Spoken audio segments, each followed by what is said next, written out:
The National Human Rights Dialogue was a partnership between the Kenya National Commission on Human Rights, the State Law Office through the Department of Justice, and the Office of the High Commissioner for Human Rights.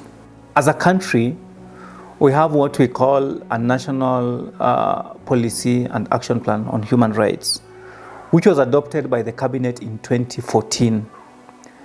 Now, the Policy and Action Plan calls for its review after every 5 years, with the review being undertaken by the State Law Office, which of course leads the country when it comes to issues of promotion and protection of human rights.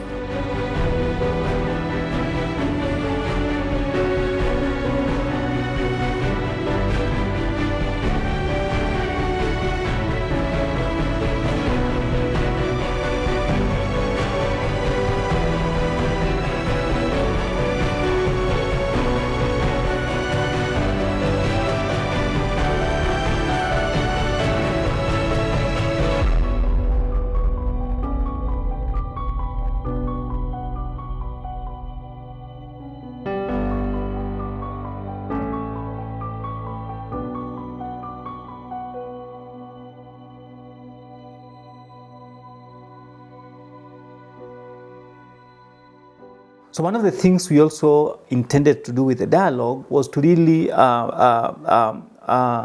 try to look at what are the issues that are coming from both the local and at the top level that needs to go into this policy.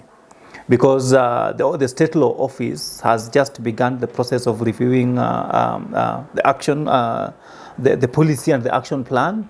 And therefore, we expected that as we go around the regions speaking to different actors, we would be able to identify issues which would then feed into the policy and action plan. Taking this into consideration, we wanted to have these dialogues across the country and then have the national platform which will bring in the issues that have been discussed at the local level. We had dialogue in Eldoret that brought together the larger North Rift region, the counties of Uasin Gishu, the counties of Trans Nzoia, Nandi, name all those counties, Turkana, Samburu, all those counties. Then we had another dialogue in Kisumu, another regional dialogue in Kisumu that brought together the counties of Western, the larger Western and the larger Nyanza. Then we had the dialogue in Mombasa that brought together the entire Coast Province. Then we had the dialogue in when it came to Northeastern, we decided, because of the complexities in Northern Kenya in terms of distances, in terms of travels, we decided to hold them at the various county headquarters. So we had a dialogue in Garissa, we had Mandera, we had Isiolo for the larger eastern region, we had Marsabit, and then we had Mandera. The key human rights issues that are presented from the coast are, first, the security of persons, especially the challenges that affect people in Lamu. There have been insecurity there. Two, there have been instances where people are abducted and taken out of the jurisdiction where they need to be tried. There have also been issues of enforced disappearances and extrajudicial killing.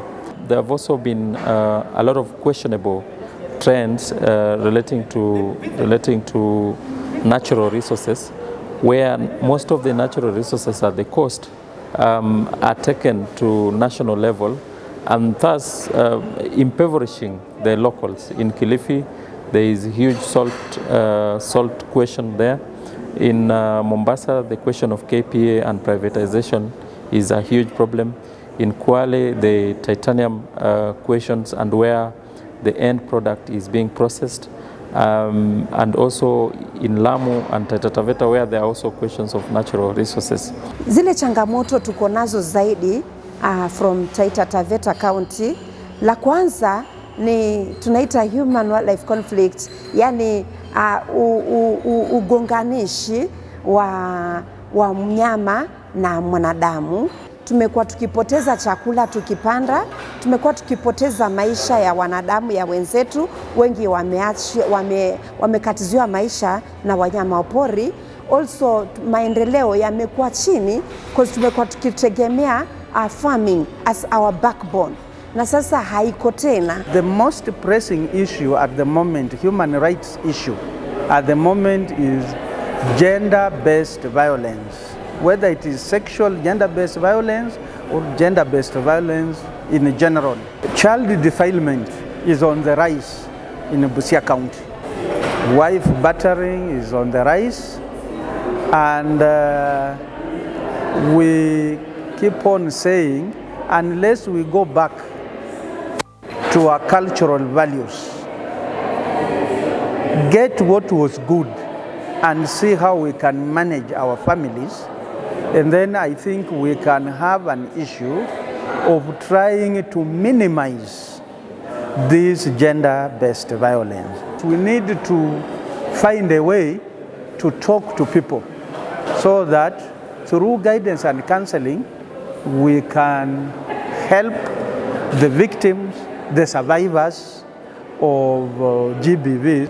The issue of land, which was really coming out, the issue of marginalization as a region, and the issue of extrajudicial killings, which was also coming out, and mostly in Garissa and also Wajir and Mandera, we have the same issues. The issue of also gender inequality, also which was coming out from the women and girls, and also issue of gender-based violence, which is so rampant, gender-based violence, sexual gender-based violence, and also the issue of FGM, which was also coming out mostly in our region. We don't have courts in our region, and if they are there, they are not enough, because we have sub-counties which cannot access courts. We still have areas which don't have schools. We still have regions and sub-counties or areas which don't have healthcare services. Mothers, they don't have where to give birth.